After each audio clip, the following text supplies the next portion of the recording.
I believe that most human beings are only living at about 40% of their capability. The mind has a governor, like a car. If you're driving a car and the car has a governor on it, the car may say 130 miles an hour, but the governor's set for 91. Once that governor sets in, you get to 91, that car starts doing this. The car wants to go. The car wants to go, but that fucking factory said, we're not going past 91. We have a factory, a nice governor in our brain, and it's a survival mechanism. It protects us from pain and suffering. The second we feel that shit, our mind says, oh no, this isn't fun. We should back off. We should sit down, find something more comfortable. And there's something about the mind. The mind has the tactical advantage over you at all times. At all times of your life, the mind has a tactical advantage over you. Why is that? It knows what you're afraid of. It knows your insecurities. It knows your deep, dark lies. And it starts to push you away from that shit. It pushes you in a direction that is comfortable. The mind controls everything. So what I realized was that when I was growing up and I was 300 pounds and I got all fat and I got all insecure, I realized that my mind kept taking me in this direction. When things got uncomfortable for me, when I was facing my insecurities, when I was facing my fears, my mind said, oh no, we have a tactical advantage. We need to get you, separate you from this feeling over here. Life's all about feelings. We want the happy feeling. We don't want that feeling of this sucks. Why am I here? And you don't have any, so you can't answer those questions, so you leave.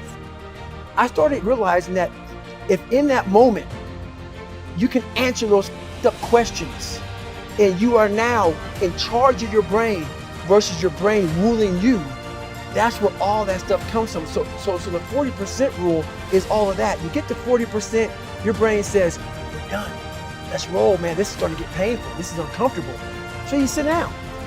You have to figure out ways, and everybody's different. That's how the book kind of talks about, like we all have these things about, 5 steps to this and 4 steps to this. It's a lot more than that. That's all bullshit. It's a practice that you have to, it's a habit. So if you know that at 40%, I'm feeling pain. At 40% I'm feeling pain. That's where the 40% rule kicks in. Now it starts. Okay, I'm feeling pain. My mind's saying all this shit to me. It's saying, get out of here, run, flee. The fight or flight kicks in. Okay, we're done, we're not good enough. It starts telling you all these things. You start to believe it because the mind controls all. This is the time where you have to gain control back of your mind. It's okay, let me see if I can go 45%. And once you start giving yourself more and more hope and start realizing, okay, the mind starts to be, okay, what are you doing? We're supposed to be going right and you're going left. You start then controlling your mind. Start finding more in yourself, and then it goes from 40% to a lot further than that. But that's the start of it, though. Get to the spot where your mind is saying stop. Wherever that is, you gotta get there first, and then that's when that shit starts to work for you. You gotta control yourself in that moment. So a lot of people can live with themselves. That's the first thing. A lot of people can live with themselves, look in the mirror, and say, I'm okay with being afraid. I'm okay with going on this easy highway over here. The easy highway has all these fucking signs and shit, directions, how to get somewhere. And you have to first be uncomfortable with how you feel about yourself. With that voice that a lot of us like to run away from, we all have it.